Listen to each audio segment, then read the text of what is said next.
Welcome back to A Celtic State of Mind. I'm Paul John Dykes, and tonight I am delighted to be joined by Duncan Smillie. How are you getting on, Duncan? Very well, Paul. How are you, son? I'm not too bad. I'm not getting too despondent about things Celtic related at the moment, Duncan. I'm calm about it. I think we could do better, but it's not been too bad. I think it was last season, the last time I spoke to you, midweek game against Dundee, wasn't it? We won convincingly, I Certainly think. midweek, yeah. Yeah. We did. And I want to first of all start off by talking about your Celtic supporting life, your love of Celtic. Talk to me about the team that you remember growing up. Mine's is always the centenary side. What was kind of the team that you'd say that was my Celtic team? I'm 54. My first Celtic team was really, my first Celtic hero was Charlie Nicholas. My eldest son's called Charlie, funnily enough. But Charlie Nicholas, Danny McGrain, Paul McStay, Tommy Burns. That was my first Celtic team, and I was hooked. I think I seen actually my first Celtic game was away at Aberdeen, believe it or not, when I was about 9. Tommy Burns got sent off for half and Gordon Strachan in 2. And I was just hooked from day one. So everybody in my family is a Celtic fan 9 months before they're born. But that team was my favourite team. And still, man, I know you're a big fan of jerseys. That's still my favourite Celtic jersey. I can see that right now in my mind. That Celtic jersey with the V-neck. But from then it's been ubiquitous in my life, Paul. Like most of us, it's there. Like things come and go, and I always say, my mum and dad and Celtic are the only two things I've ever been around for my whole life. And most of us like that. Sort of jobs come and go, friends can come and go, wives come and go sometimes as well. But no, it's always been Celtic for me. No, you're spot on. I do remember Jim Kerr saying something similar. You know, you can change your name, you can change your wife, you can change your political party, but you never change your football team. And he was so right. I mean, that's a kind of magical era, because during those times, the kind of early 80s, I was a kid who wanted to go to the games, but my old man was having far too much fun, Duncan, going to the games. So I was left behind, and I eventually got in there near the kind of late 80s.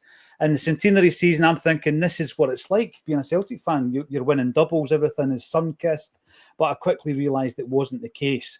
And obviously, Celtic then moved into a period where we were in the kind of doldrums. And it emerged in the kind of early 90s that we needed a saviour. That was the Celtic fans realised, I think, through the pages of fanzines. And we've always had a fan base, Duncan, that is fully activists. And I think that's still the case at the moment, Duncan. Yeah, I mean, I think it's in our nature to be activist, to be political, to be vocal.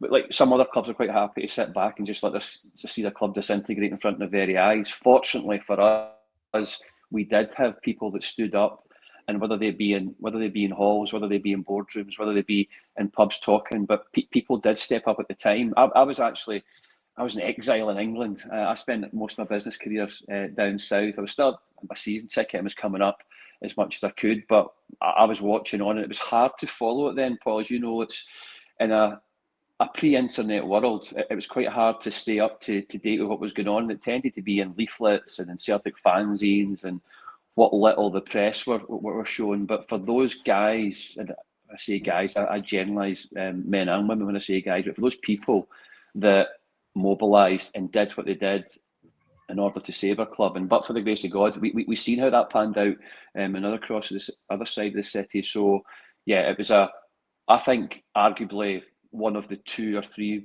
most pivotal points in our history as a football club was the Fergus McCann, and on the back of all other guys like Brian Dempsey and Matt McGlone and all these people. That was tectonic plates moved. It was huge. It was huge when Fergus came in, and look where we are now.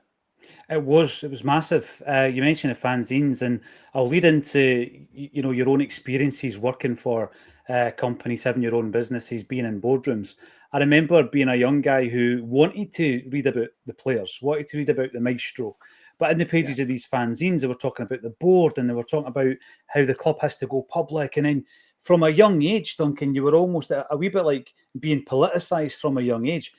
You were looking at things that you shouldn't really have a concern with, and that was what was happening behind the scenes and why the club wasn't being operated properly. What has been your experience in business of working, behind the scenes for companies as a director, and in a boardroom? What's been your experience up to this point?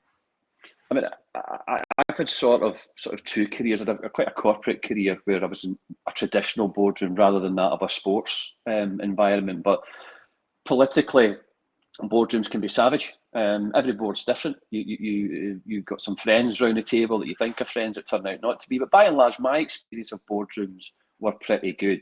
I felt like I was in a team and we were all on the same team, pushing the same directions. But we had investors, with shareholders that you had to manage. You had to tell them sometimes what they wanted to hear, sometimes not tell them what they needed to hear. But it was quite a political thing, the boardroom, and it can sort of get in the way of running a business, because you have a board meeting typically once a month, and you've got board reports and board papers. It can take up like a quarter of your month can be getting ready and having and mopping up from a boardroom. So it's important, but it's quite boring. It's not the day-to-day running of the business. It's which is the good thing. But the boardroom, it's a necessary evil. And in my experience in sport, if I'm brutally honest, is there was a distinct lack of talent in the boardrooms that I've been in and around. And whether that mean a boardroom for a board meeting, or whether it mean a boardroom around Scottish football grounds, you found that there wasn't a great amount of talent within most clubs. It tended to be the local guys that had the time or the effort. And going back to the people that owned the clubs in the 70s, the 80s, it was the local builder's merchant, or the local guy that owned the garage and had the sheepskin coat and he turned up with a cigar. That sounds like I'm describing very odd here, but those guys are still in Scottish football, not necessarily in the top 4 or 5 clubs in Scotland, but the vast majority are like that, and they're all doing it. They're not for money, but they're just doing it because that's the currency they trade out on. Like when they're out at night, they get to say that they're director of this club or that club. It's certainly not glamorous, but it's essential in order to run a football club that you have a board. And everyone's different. Everyone's different. You know, we'll talk about your experience within sports brands and sports companies or clubs. But see, when you think about Scottish football, do you think that the Scottish boardroom typically look at fans or as customers, Duncan? Because I hear a lot of Celtic supporters saying, we're treated as customers rather than the fans. And if you were a customer, you might have already, gone elsewhere if you're mistreated. But a fan's different, isn't it? It is, and like you say, if we were customers, we would have gone to another shop. But the fact of the matter is, given the start of the conversation we had, you can't just go to another shop and pick up another team. We're in it, and the club know that. And Celtic, they do take advantage of that, and they take the fans, customers, investors, clients, whatever you want to call us, they do take us for granted, and that can be frustrating. I think there's probably, 4 or 5 maybe clubs that think like that in Scotland. I think the rest of the clubs know they can't afford to do that, and they have to engage with their fans. They have to communicate with their fans, because there's not a lot of money in Scottish football. And if you don't have a good relationship with your fans, they're not going to help you when it comes to volunteering, stepping up and buying stuff at auctions and organising dinners. You've got to stay engaged with your fans and your community as well. It's essential. Less so maybe for Celtic. They feel they don't need to do that, but that doesn't mean to say that you shouldn't do it. And I think that's a frustration that I think we all share, if we're honest, Paul John. We do feel a little bit taken for granted. And well, if you don't want to buy from us, then somebody else will. That's not cool. No, I think that is the attitude. If you're not prepared to renew your season ticket, I've got this waiting list, and somebody else will sit there. And it isn't for me, it's not a good approach, particularly now where communication has never been so easy. I mean, here are we tonight, Duncan, chatting in different countries, and that's how easy it is. And you could quite simply engage with your fan base or a cross-section of your fan base on a regular basis. But I feel that if our club doesn't do that well enough. However, we started off talking about the old board, if you like, who obviously got to a point where they couldn't lead us into modern football. They couldn't lead us into, having an all-seater stadium in time for the Taylor report. And the takeover happened. It was a joyous occasion. But since then, Celtic have enjoyed not constant domination, but a huge period. Some might even argue a quarter of a century of domination. And we're hearing sack the board chants again at Celtic Park. It's like returning back to the 90s, Duncan. But from the outside looking in, and I've heard this. I've heard it in the last week. People say, "Oh, Celtic fans are spoiled and all this kind of stuff." There's a lot of nuance in this, isn't there, Duncan? There's a lot of frustration that's been brewing up over a long period of time. Why do you think it's come to this point where the fans are now saying, sack the board? I think they know we can't, but they want the board to realise that they're unhappy. Yes, deja vu all over again. I mean, you're right, sack the board. It's a metaphor. You can't sack this board. And it's very difficult to remove them. The previous board, you could remove because you could smoke them out. And the way to do it was to starve that board of finances, because there was implications that if the club hit a certain level, if crowds hit a certain level, the bank were going to step in. So you did have the ability to essentially sack the board. And I agree, singing it now is a bit of a metaphor. And look, the vast majority of people that are chanting that, and any fan group or any football team, the most vocal fans in the stadium tend to be the younger guys between the sort of ages, I'm going to say like 16 and maybe 25. That tends to be the most vocal. Now, it's only their mums and dads and aunties and uncles and grannies and granddads that talk to them about Fergus McCann. They don't know who Fergus McCann is. It's like my granddad talking to me about Jimmy Delaney or Charlie Tully. These are names I know, but they were like so much in the past for me. And we're over 30 years ago now since Fergus. And I don't like the accusation of being entitled and spoiled and all of that. We deserve to be all of those things and more. And yeah, we have had essentially a quarter of a century of domination, bar a few bad years. We haven't really stepped up in Europe. Our stadium isn't where it should be in terms of the quality and the match day experience. And when you see the frustration, and I hate transfer windows. It brings out the worst in me, and it brings out the worst in most Celtic fans, and we're so irrational. And by any measurement, this particular transfer window hasn't been successful. Even if they bring in, which I'm sure they will, 3 or 4 players between now and the end of the window, it's been a bit of a disaster. And last week's result wasn't great in Champions League. We've got a chance to make good on that tomorrow. We're recording this Monday. But whenever something negative happens, it tends to have a reaction from the fans. And they are a bit disenfranchised. They feel that they're being ignored. There's no communications coming.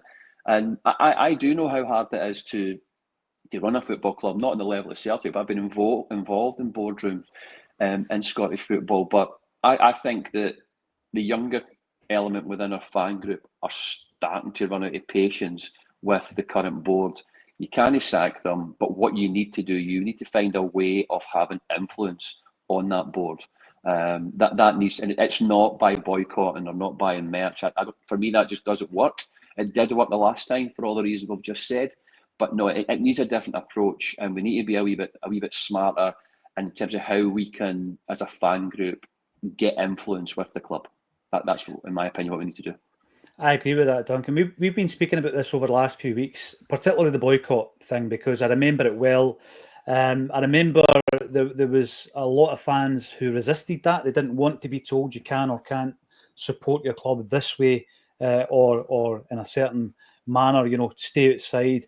There was an end game. You're right. There was an end game in that the fans who were asking fellow fans not to go in knew exactly what the threshold was on those particular occasions. And then they went round to the turnstiles and they had the clippers and they were counting the fans as they went in. This time round, I mean, the one way that I would look at it, Celtic fans chant sack the board and Celtic just put the PA up, Duncan. They just put the volume up on the PA. They'll drown it out. If they have a tifo, they'll shut the curtains or stop the people from bringing the tifo in. And that's how powerful they are at the moment, actually, when it comes to fan power versus club power. So I agree with you. I think there needs to be another way, a different strategy, a different approach. And I found it really interesting recently to read an article on Phil's page. You'd done an interview recently, and it was around the upcoming AGM with the Celtic Trust, which is taking place on the 2nd of September. What would be, for you, what would be your kind of plan if you were able to get involved in the committee and you were able to be elected to the Celtic Trust, Duncan? Yeah, you mentioned Phil. That's Phil McGollivon, who most people probably watching this channel will be familiar with Phil's work. Great guy, very, very, very erudite guy. knows his stuff, and Phil was kind enough to give me a forum to do an interview with him, which is on his website just now. And I said, Phil, look, in my opinion, I'm at a time in life now where I've got the passion for Celtic, I've got the time, I think I've got a good experience. I want to do something. I want to step up and try and get involved in everything we just spoke there about the Celtic fans, and for me, the Celtic Trust is a forum and a platform and a vehicle that exists that is perfect for Celtic fans and small shareholders to get involved. So it's not just myself. We're sort of coming at it. There's three of us: myself, Peter McGowan, and David Lowe, who have all worked in business together previously. Are all right mad Tims, as some other people say. I think everybody knows who David is, but the three of us want to get involved with the trust as trustees at the forthcoming AGM, which is on September 2nd. We just want to get involved, want to get our sleeves rolled up and help where we can. And I think for us to reposition, refocus the trust, and for it to have a real simple message, like what the trust is and what it isn't. And for me, what it is, it's a one banner that everybody can get behind. Whenever you split these groups, whether it be Celts for Change or Save Our Celts, or even you look at all the different disparate factions that are involved in Scottish independence, to try and get everybody under one banner, I think is a great idea. And why not the Celtic Trust? And to make the purpose of the Celtic Trust is to provide a home for those maybe disenfranchised fans that want more influence in the club. And how do you do that? You do it in a monthly membership. It's very small. It's £5 a month. It's as little as £5 a month. And with those funds, the trust buys shares. And everybody probably knows that there's a whole bunch of untraced shares out there. We get back to the Fergus McCann share issue, which was phenomenally successful.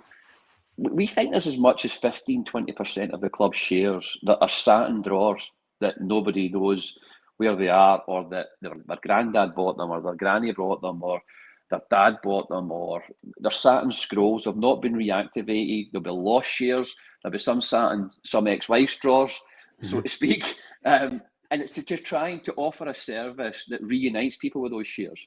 And then, if I say to you, if your dad was smart enough or your mum was smart enough to buy the shares, and I can remember, I didn't have the money to buy them. I couldn't afford, I think, from memory, it was about £650 or something. I just didn't have the cash to buy them now. My guess is they're worth probably close to £2,000. So the trust can step up with a service and a process that says, right, Paul John, I'm going to find those shares that your uncle bought, and I'm going to get you them. And you can either say, well, thank you very much, Celtic Trust, thanks for that. Or you can say, well, does the trust want to buy them off me? And to get to a point where you start buying shares, the trust, I think, is sat on, I think from memory, about 160, 170,000 shares just now, which is a small number. But why would you not try and get that to 1%, 2%, 5%? You start getting to a shareholding that's like 10%, you start to have influence. You can call an EGM on 10% of shares in the club. And you want to engage with the club, you want to sit down and you want to have a good relationship with the club. But if you start finding yourself with a shareholding that's pushing 10% or more, you start to become influential. And you then approach other smaller shareholders or bigger shareholders. I'm not talking about Dermot Desmond or people like that. But if you can then act as a proxy for people that have got 1%, 2%, 5% shares, before you know it, you could be sat on 25%, 30% of shares, some of which you own, some of which you're a proxy for, should you find that you want to take yourself to Celtic Park. And I think for me, Celtic Trust is that's the soapbox you want to stand on in front of the front door. That makes perfect sense for me. The vehicle's already there, and why would you not get behind that? And as myself, David, and Peter, we want to get involved. We want to help. You know, when I look at that, and I'm well aware of the Celtic Trust, Duncan, but I probably only became fully aware of it with David's previous involvement, because you see the name David Lowe and you instantly associate David with the Fergus McCann takeover. A young man at the time, obviously the financial advisor, and someone who I think has written his name in that story, you know, the takeover story. There's been books written about it. It's a really important part of Celtic history and my Celtic upbringing as well. So I think when you see a figure like David and he's got the profile, but as you say, You guys, the three of you, have got the business experience and prowess as well. And I look at the trust and think to myself, if it's something again that can become a vehicle that, as you say, brings Celtic fan shareholding together, so that obviously, you know, it's safety in numbers, if you like, you get more and more of an influence, but also that engagement, Duncan, and make that a regular thing as well. Because what I found on Acsom, it is all about engagement. Every single person has got that smartphone in their pocket. And I dread to think how many pickups we have on that phone on a daily basis, or how many hours you spend on it. But it's that instant contact and engagement that people thrive on, isn't it? And I think that if you were able to do that with the Celtic Trust, that would be big as well, Duncan. I think, you know, just to make it more of an engaging platform for fans to get involved in. And I think if you do that, then people have a real belief that you're able to reach your goal. Yeah, no, I couldn't agree with you more. I think that you said earlier, it's actually easy to communicate with people now. We think back to how it was 30 years ago when people were trying to do this. It was hard. It was fanzines. It was leaflets. It was posters. It was that hard. Now it's very easy. And I think for the trust to create a community that thousands, and I'm talking 1,000, 2,000, 4,000, 10,000 Celtic fans can, in their own right, via the trust, become shareholders. But more importantly, nobody's in this to make money, not the Celtic Trust. This is not about money in any way, shape, or form. It's about creating that community, creating that vehicle, creating that engagement to get as many shares as possible under one roof, and then get as many proxy votes under one roof as well. And to create an environment that you can legitimately knock on the front door at Celtic and say, we want a meeting. We want a meeting, and we want to engage with it, and you go there with a fully thought out strategy for what you want to get out the board. You don't want them sacked, you don't want them fired, you can't sack the board, but you want to have a say and you want to have influence. And you start going with 6, 7, 8, 10, 15% shareholding, they've got to listen to you. Legally, they've got to listen to you. And I think it's an absolute no-brainer for me. The time's right, because the appetite is there. And I think that this time, irrespective of whether we win in the Champions League qualifier tomorrow night, it's irrelevant in terms of this conversation. The same points stand, the same frustration, the same feeling of being disenfranchised and being ignored and taken for granted. That exists whether we make the Champions League group or not. It's irrelevant. And I think the Celtic Trust is perfect for that. And I like I say, myself, David and Peter, we want to get our sleeves rolled up and get involved. You know, over the last few weeks, Duncan, because there's been, I think the transfer window's had a big part to play. There's been a lot of people feeling quite aggrieved. Obviously, you renew your season ticket, all the new jerseys come out, you're not getting the friendlies or the qualifier or the cup game on your season ticket. There's a lot of people feeling a little bit underappreciated as Celtic supporters at the moment. And when that happens, of course, Duncan, it is a good time, I think, to say, well, there is a way that we could come together, and this is the way. What do you think will be the biggest challenges to bringing people together under one banner? Because I think at the same time, Celtic fans really do look at some aspects of the club, question every single element of that before they put their weight behind it. Going back to my question, I was just basically looking at the fact that Celtic fans are very much of the view, like even when I first started doing Acsom, it was like, who's this guy?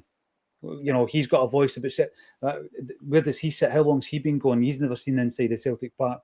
And it's a roundabout way of asking, you know, if anybody has any fears about the Celtic Trust, what would you say to them? What do you think the challenges will be once? And I'm pretty confident you will get on the committee, but once you do, what will the big challenges be, do you think, Duncan? I don't know. You don't know what you don't know, but I can imagine the challenges. They'll look at me, David, Peter, we're guys.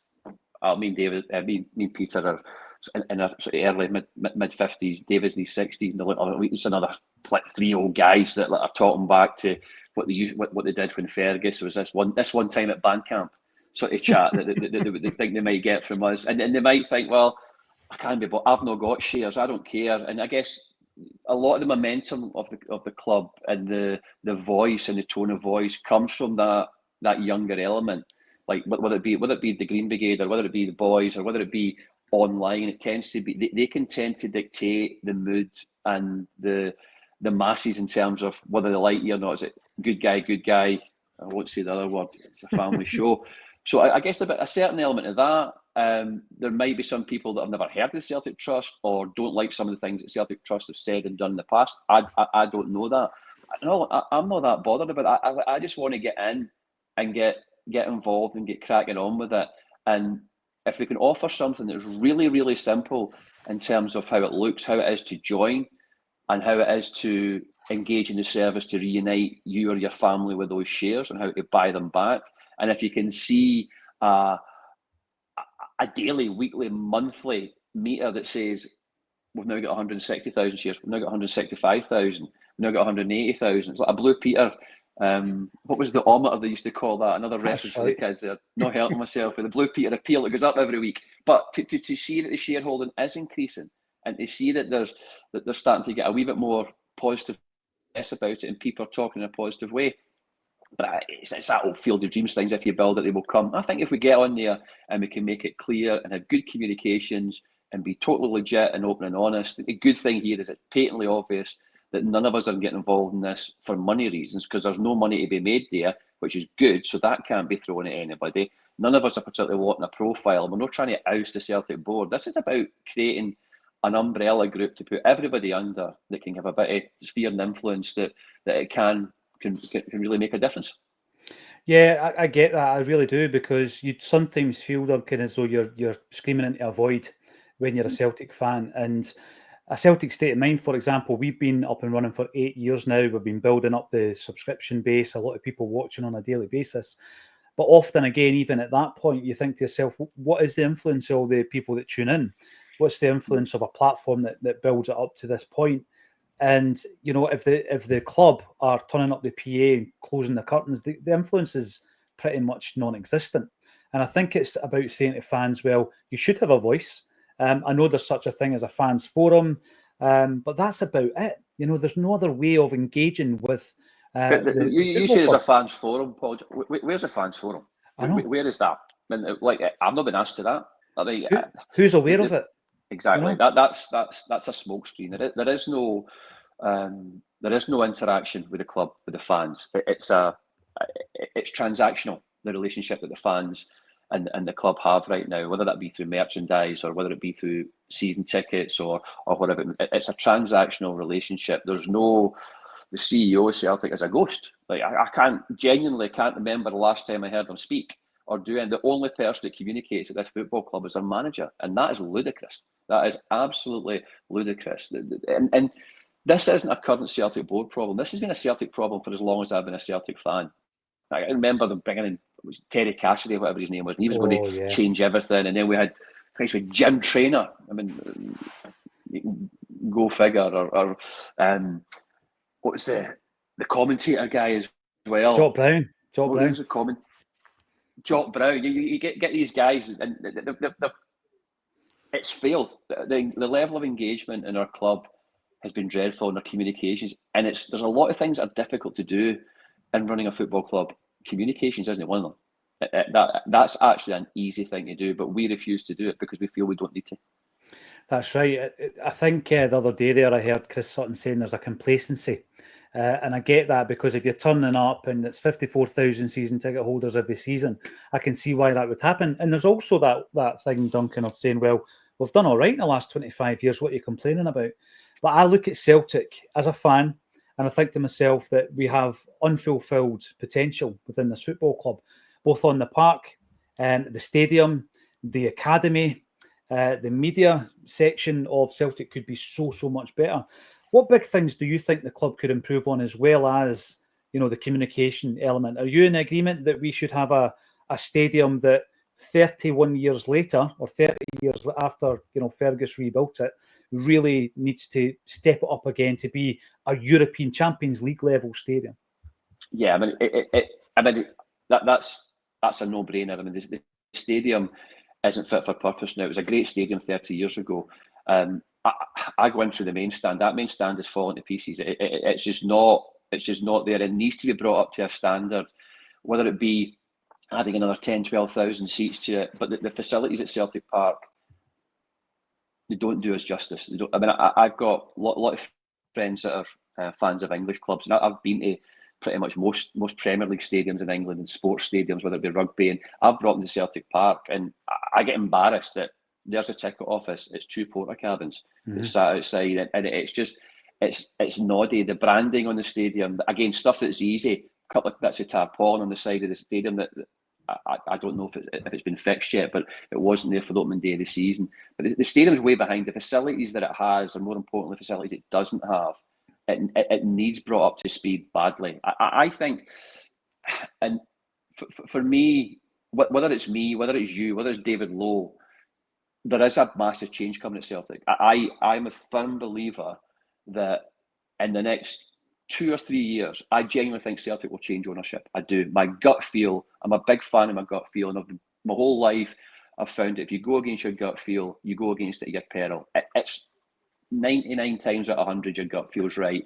And I just think for the age that our largest shareholder, and I do say largest shareholder because he's done some magic trick there where he has a minority shareholding but a majority position, which is quite smart, but it's frustrating that he's not our owner. It really rips my knitting when somebody says that Dermot Desmond owns Celtic. He doesn't. He's got, I don't know, 31, 32% of the club.